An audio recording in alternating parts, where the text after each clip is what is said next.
told me she was building a ship. Really? That's a ship? Let's sail it around the lake.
Good girl.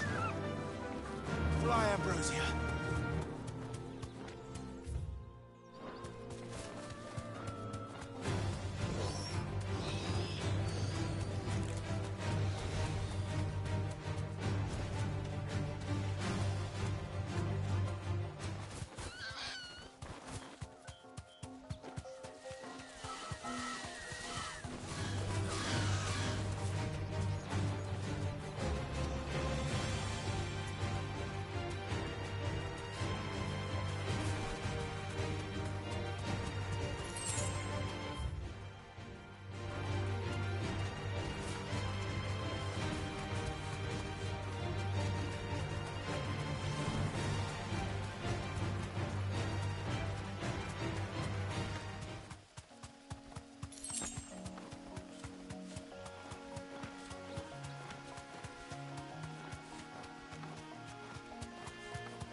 Back to the stables, girl.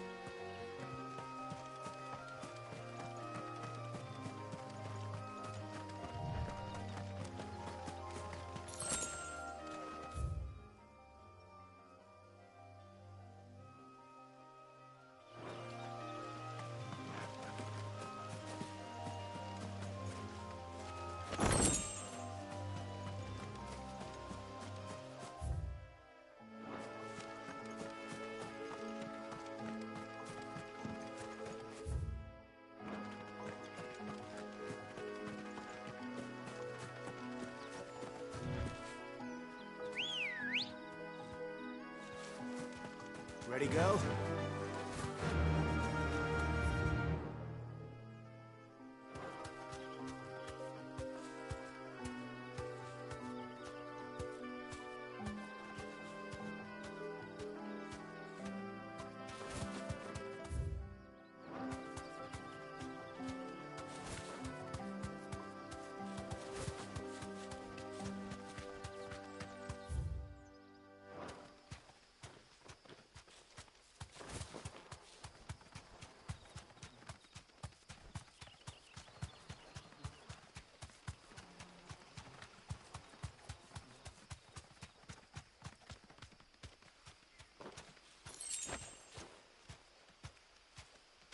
That'll do, girl.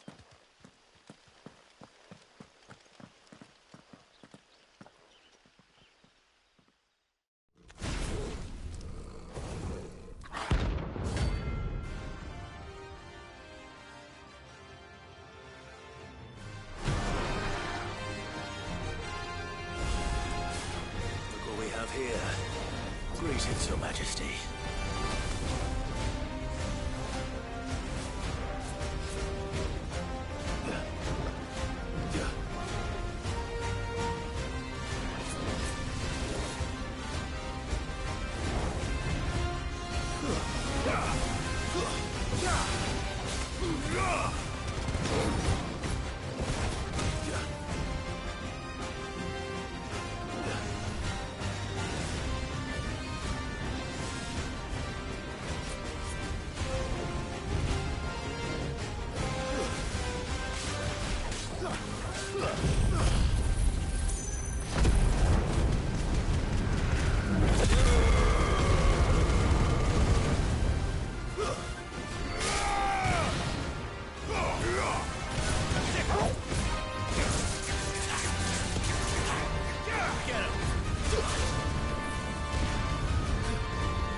Your reign is over.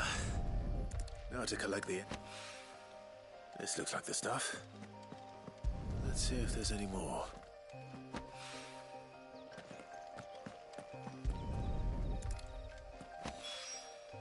That should do it. If the wine needs more than this, he can fetch it himself.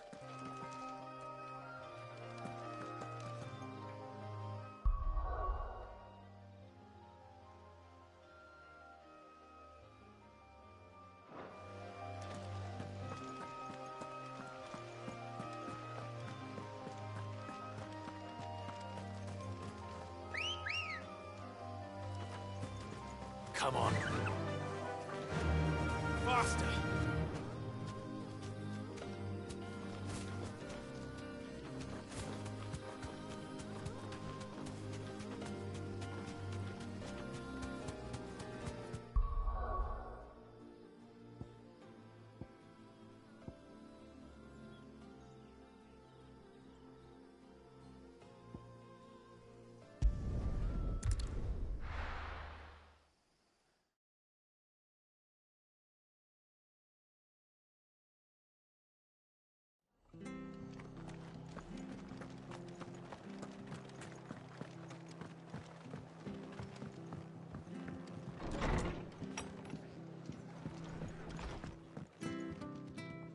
Clive, we weren't expecting you.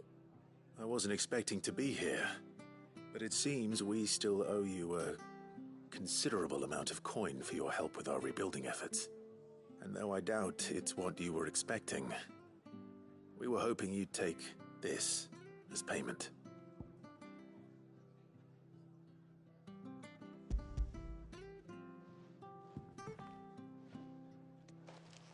A star ruby? I can't accept this.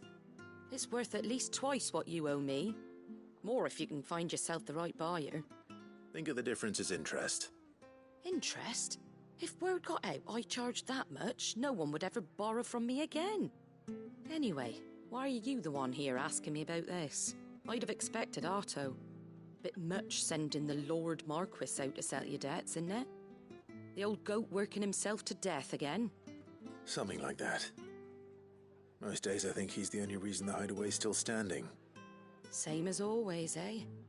Back when the place was nothing but a twinkle in the eye of a recently retired Lord Commander, word is he was the first one Sid reached out to. Probably knew that without his strong arm and level head, the idea would never get off the ground. Sid may have been the face of the hideaway, but Otto's always been the backbone. And when Sid passed away, we were all worried that would be the end of it. That Otto would just give up. His death was hard on everyone. But it must have hit Otto hardest of all. But he didn't give up, did he? Quite the opposite, in fact.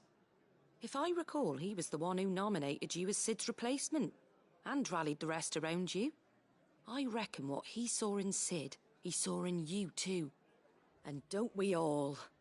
Doesn't hurt that you're half as stubborn and twice as handsome, neither. That, and you keep good company.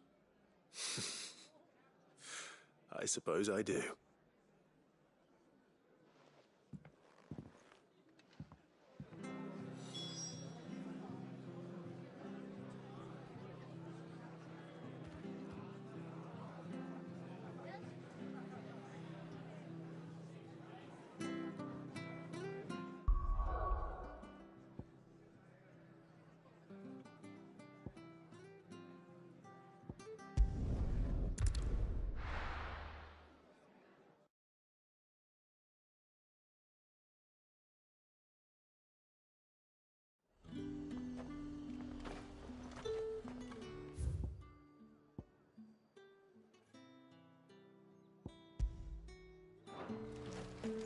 There's talk that the glass gate flood.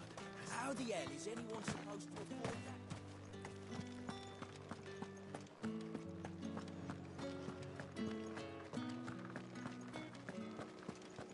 Did you hear? The gates to heaven hall in the air were breaking. I want to see you. What am I going to do without Sweetwater and Oil of Talc? Milady, I come bearing gifts. Gifts? Whatever is the occasion.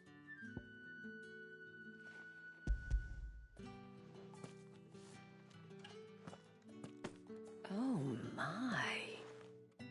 Clive, you really have outdone yourself. Otto asked me to give it to you. To settle the hideaway's debt with the veil. And to compensate you for the time it took us to do so. You disappoint me, Clive. I thought you might finally be warming to me. Tell Otto he can keep his baubles. I tried to tell him as much the first time around. The man owes me nothing, nor does the hideaway. My contribution to the restoration effort was made freely and willingly. It was the least I could do. You once told me Sid did you a kindness. I'd like to do the same. Please, accept it. For my sake. And for Otto's. For all of us. For all you've done. It is rather fetching, isn't it? Very well. Otto is lucky to have you, Clive. I doubt anything could ever replace his son. But you and the others at the hideaway are the closest thing he has to family. Otto had a son. Long ago, yes. Sid told me Otto lost him when he was just a boy, and blamed himself for not being able to stop it. I don't know how it happened, whether there was anything he could have done, but it was clear that it weighed heavily on him. I didn't know. How could you have? I doubt anyone did. Besides Sid, I've never met a man more keen to bear his sorrows in stoic silence. An ill habit, given that both have always been surrounded by friends desperate to help them. I'm beginning to see that.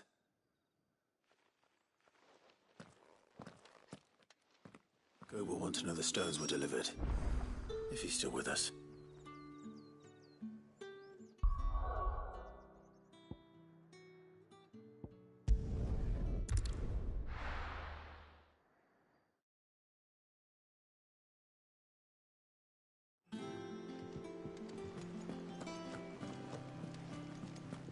Is that the thing Tomes helped to build? Mid told me she was building a ship.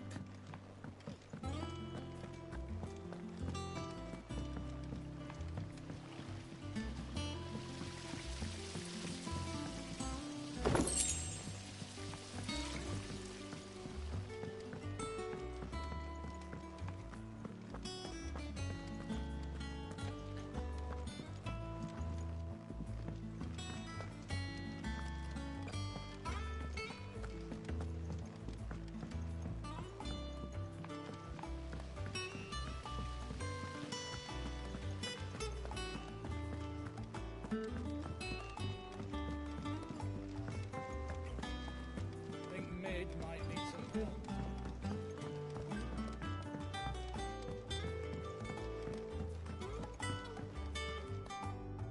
All right there, Sid? How's that hunt for the bomb ash going? I have it here.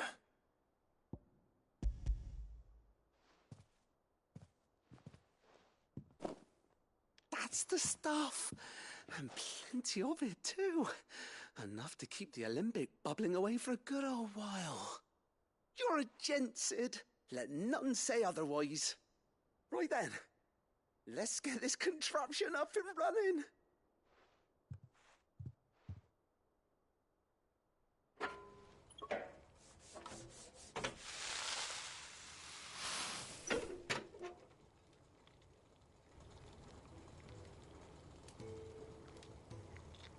There we have it. The Telemon Malembic. And it works just like the chief said it would. Very impressive. Says the man who cut down a burning boulder. Speaking of which, I still haven't returned the favor. There's no need. The good it will do for the hideaway is reward enough. Don't be silly. Why don't you let me take a look at that bag of yours? The one you keep your potions in. Reckon I could work some magic on that. What kind of magic?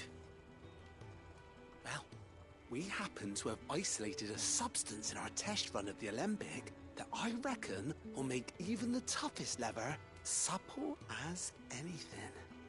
Thought we might use it to breathe new life into old boots and the like. Save the hideaway a few gil. But I reckon if we slap a bit on your bag, it'll loosen it up enough for you to squeeze in a bottle or two more. Well, it can't hurt to try, I suppose. That's the spirit. Leave it with me. I'll only be a mo.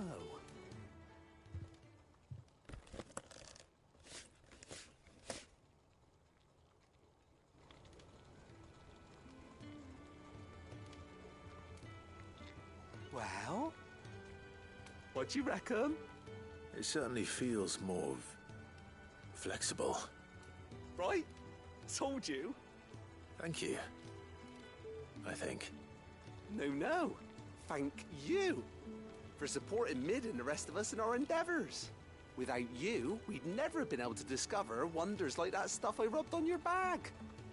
And I'm telling you, there's plenty more where that came from.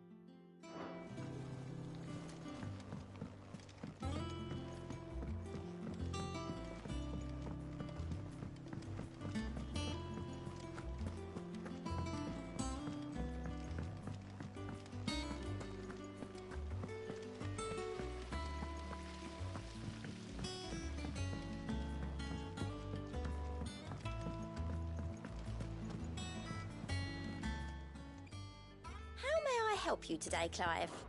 May the goddess go with you. Goat. Still alive, I see. So Lady Karen accepted the ruby. Ah, about that. I tried my best, but she was just too stubborn to take it. She threw it right back in my face, in fact, and told me I could stick my stupid stone where the sun don't shine. Karen refused payment. I hope it wasn't something I said. I'm sure you were as tactful as ever. Let me see what I can do. Oh, wonderful.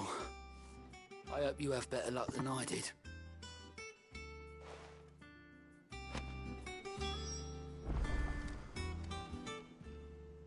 Welcome to the Patron's Whisper. Is everything we've received and everything promised? Come again. I may have more for you. Mid told me she was building a ship.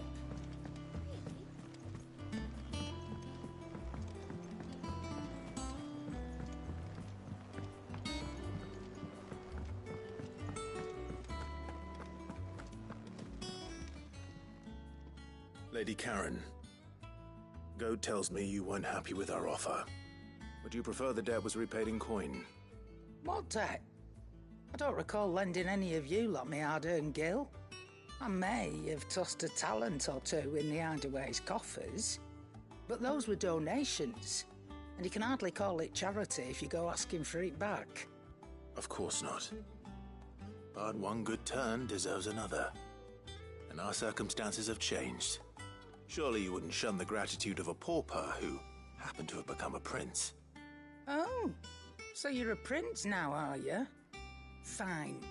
But I'm selling it and taking what I'm owed, then you're getting the rest whether you like it or not.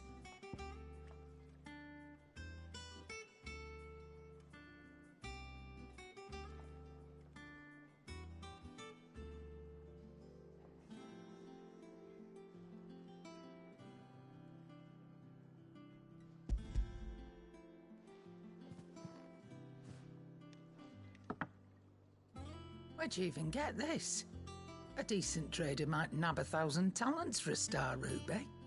A canny one, meanwhile, might claim it were nicked from the belt of Sid the Outlaw himself and ask twice as much. Might be I already have a buyer in mind. Might be you even know her. A fine continental maid whose beauty's only eclipsed by a guile in commerce. You wouldn't mind, would you? Not at all. Just be sure to tell her that it's always a pleasure doing business.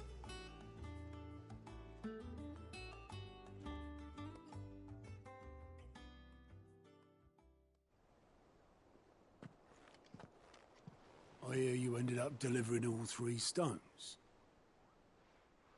thanks to this lump. I sometimes wonder what I pay you for. Speaking of which, I still haven't been paid last month's wages. Oh, so you remember what's owed to you then? Get your ass behind that disc of yours and don't get up before those ledgers are square. Right away.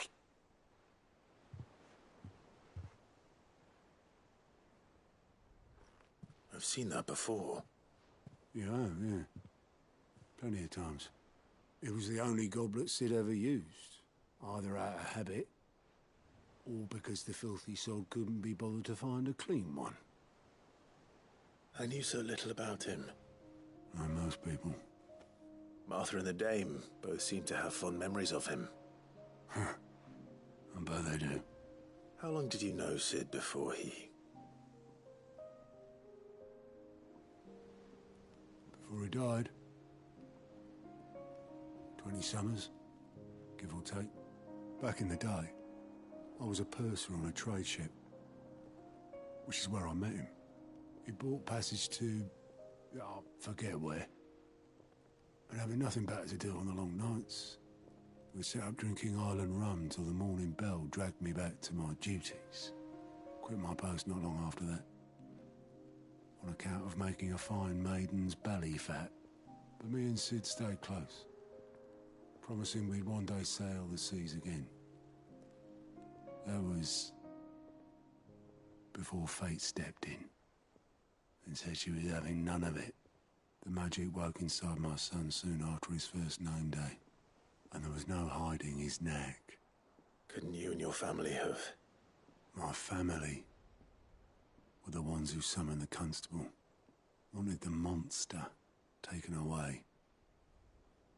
I couldn't turn my back on him, forget what I felt, and I couldn't for the life of me understand how they could. Luckily, Sid was of the same mind as me. It was him who stood beside me when all I wanted was to tear the whole world down. Him who cried for me when I had no tears left of my own. Him who swore he'd do everything he could to stop it from happening again. And he was true to his word, too. Left the Royal Army once and for all. His ranks, his ribbons, gone. Just like that. Threw away everything he had. All to right a wrong that no one else had the courage to face. I knew then I'd follow that man to the ends of the earth.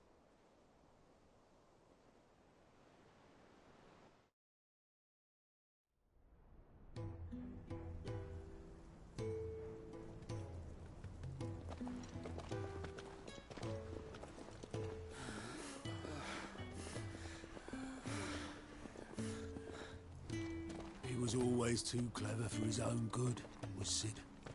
Saw the world for what it really was, while the rest of us were content to go along with the lie we were shown. And it can't have been easy, bearing that burden alone.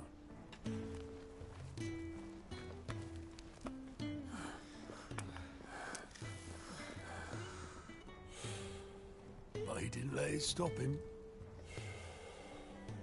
He never lost faith in what he believed was right. And that gave us faith in him. Faith he'd steer us true. So I swore to myself that I'd always be right behind him, ready to catch the stubborn sod, if ever he should fall.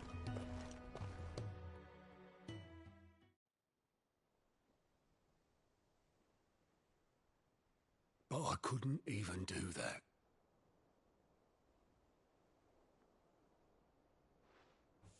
Ignore me. Just the ramblings of a tired old man. Leave that lot. I'll tidy it up in a bit.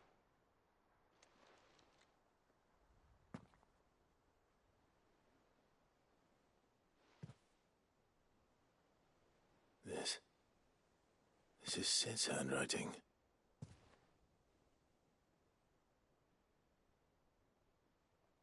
Dear Otto, I may be drunk, but I wanted you to know this place would be fucked without you. Love you, you grumpy old sod.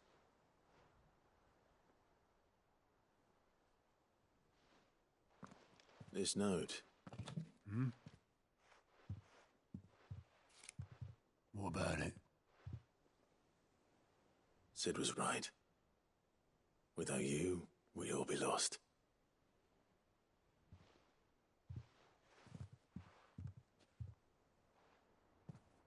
He should have bloody well said so then. Just once. Before he went. But then, why would he? Him, or anyone? I'd only have told him to piss off.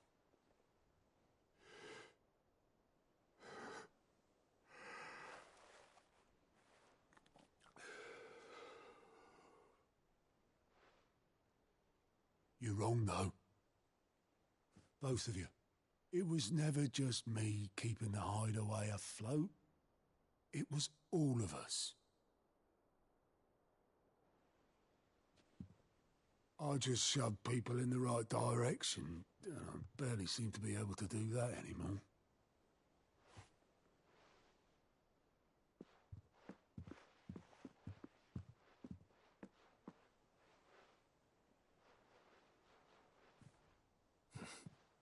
Would you rather goat were at the helm? Well, maybe I've got a few more years left in me. I'm going to hold you to that, Otto. Before you go, Sid would have wanted you to have this. But that's... This'll do me just fine.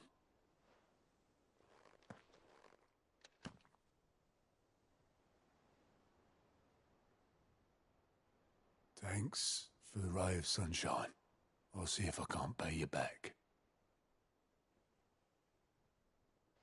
Already have.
People take notice of wealthy men. Shouldn't be too hard to track down Karen's collector. Fang is gone. The whole mother crystal gone. What are we gonna do?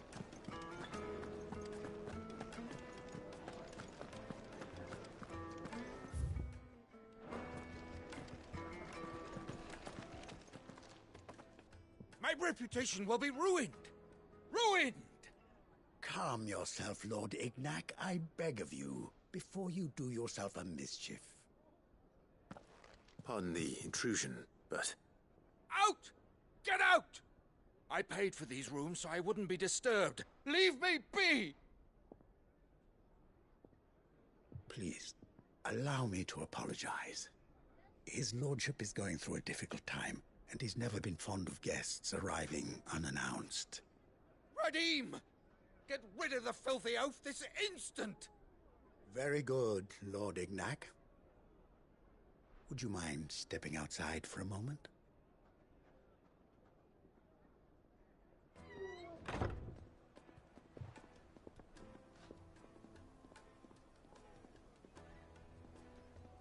I'm sorry if I've caused you any trouble. That? Oh, no. That's just how his lordship is. Though the morning's events have left him somewhat fractious. He's been dispossessed of his luggage, you see. The thieves also made away with a considerable amount of coin. Coin the innkeeper will soon be keen to collect. I don't suppose a certain blade was among the stolen items. A single-edged sword. It was purchased from a merchant friend of mine. Ah, you know Lady Karen. Yes, I'm afraid it was. Then I'll retrieve Lord Ignac's luggage. But I have one condition. You have but to state it. You are welcome to anything that is within my power to grant. I want an audience with Lord Ignac. A few minutes should be enough. Then I'll be on my way. A condition I would be a fool to refuse. Of course, you shall have your audience. I don't suppose you saw where the thieves went? I did not, no. Though some discreet inquiries made on his lordship's behalf mean that I know where you might find them. The bandit's bed. Every ill-gotten coin in Dalamal is said to pass through that disreputable corner of the Valcroy. And that's where I'm heading. I shall speak to Lord Ignac in your absence, and arrange for an audience upon your triumphant return. That will be very kind of you. Farewell, and best of luck.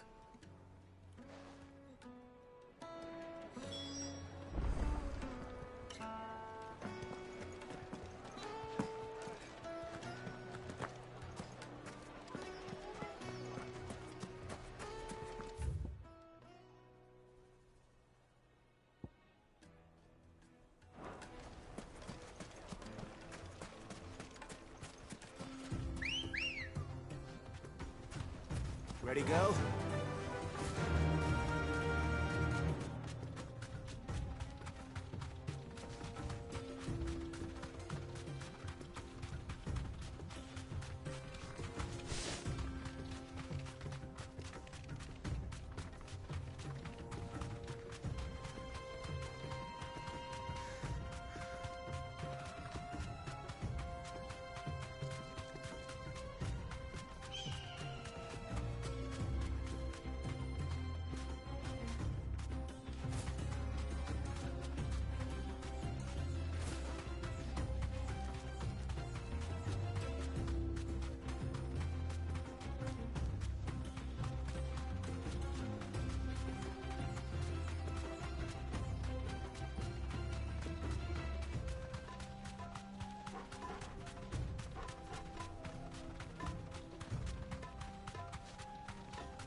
got company!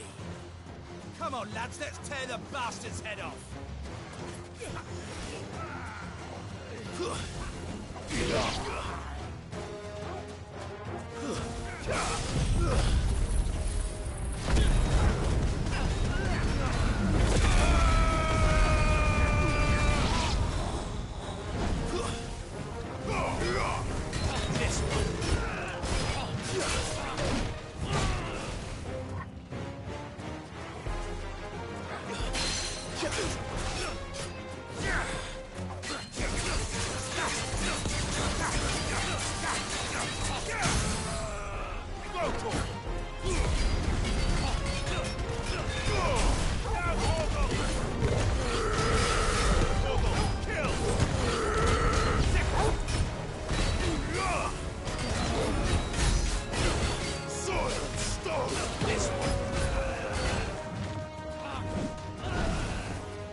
This must be Ignac's luggage. Nothing seems to be damaged. All right. Let's get it back to Dalamil.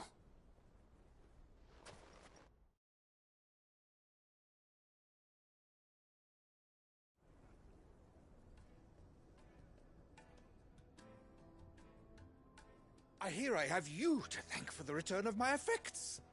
What shall I call you, my good man? Wyvern. Glad to make your acquaintance. A formidable name indeed. Well, Wyvern, I appear to be in your debt. Redeem here tells me you wished for an audience. Is that all? A few moments of your time should suffice, yes. You're a peculiar fellow, Wyvern. All right, speak. Master Wyvern was wondering if you could tell him about a certain single-edged sword you recently acquired. Oh, a true work of art, that one. Karen drove me hard on the price, but I would have sold her Radim here to get my hands on that sword. It was made in the Outer Isles, far beyond the Twins, and is used exclusively by the practitioners of a unique school of swordsmanship. They believe no combat should ever exceed a single strike, and hone their blades to such perfection that none ever does. Each sword is made for that one perfect stroke, and for that stroke only. They crack upon a second blow. There's a brutal sort of beauty to it, really. But how do they hone such an edge? Fine question. Why, they use a whetstone, of course. Whetstones, rather. A whole array of them, ranging from the coarse to the fine. 10,000 licks with the sharpening stone, then 10,000 more. But it is the final stone which lends the blade its legendary sharpness. A mineral quite foreign to this great realm of ours. And that is the key. The secret ingredient. Wyvern, it occurs to me that my little lecture is hardly equal to services rendered. Take this, together with my regards. The very stone of which I spoke, far rarer among collectors than even the blade itself, and a far more fitting payment. Thank you. Pardon the intrusion, my lordship. However, it is long past time we prepared ourselves to depart. So it is. I am locked in bitter competition with a rival collector of curiosities. I am one step ahead of the unscrupulous scoundrel, but he is hard at my heels. And there are many other collectors out there.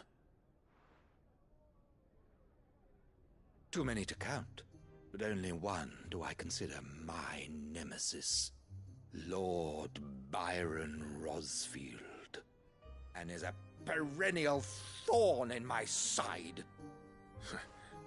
I can imagine. Farewell, Wyvern. May our paths cross again. Radim, we mustn't dawdle.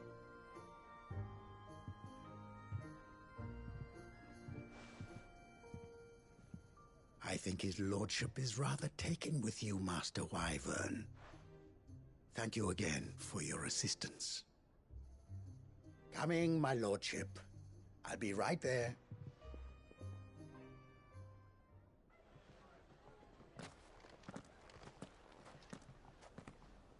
Trust Uncle Byron to find such an interesting rival. Now, let's see what Blackthorn makes of this whetstone, shall we?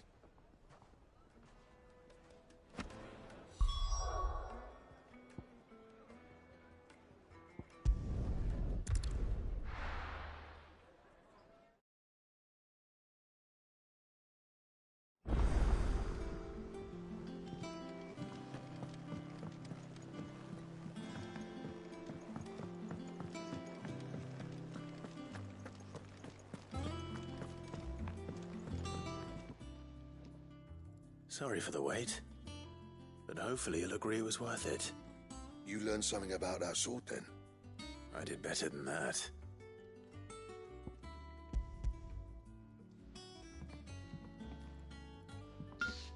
A whetstone? Yes, but not one you'll find anywhere in Valisthea.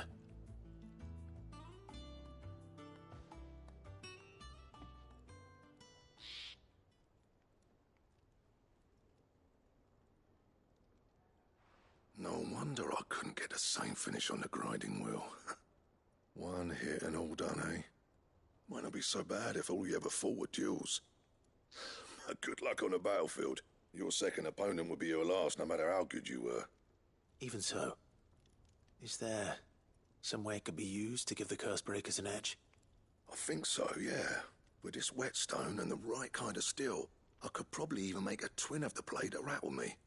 But there'd be no replacing this little rock once I worn it down to a sliver. I reckon we get a dozen swords from it, if that. Swords that the Cursebreakers wouldn't know how to wield properly, and that would see them through a single fire piece. Nah, no point trying to copy that thing. Be about as much use as a wax anvil.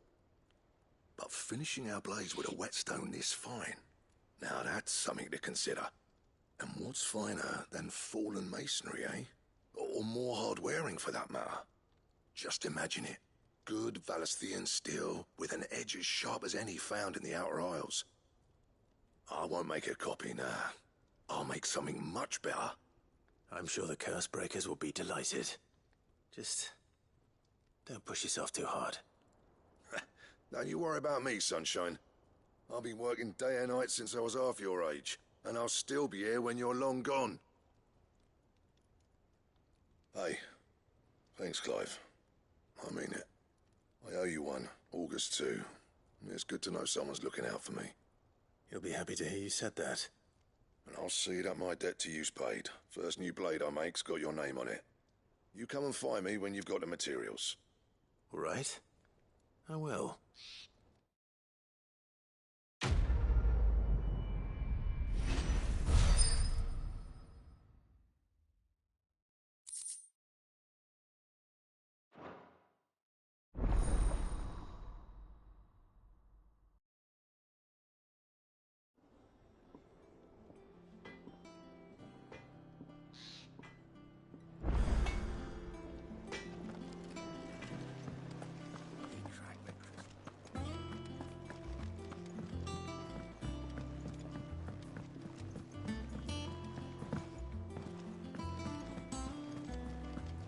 Is that the thing too?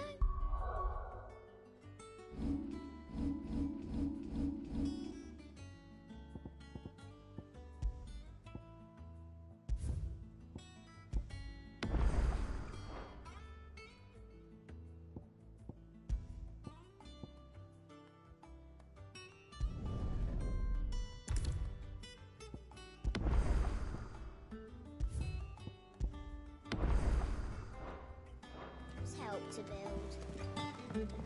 They told me she was building a ship.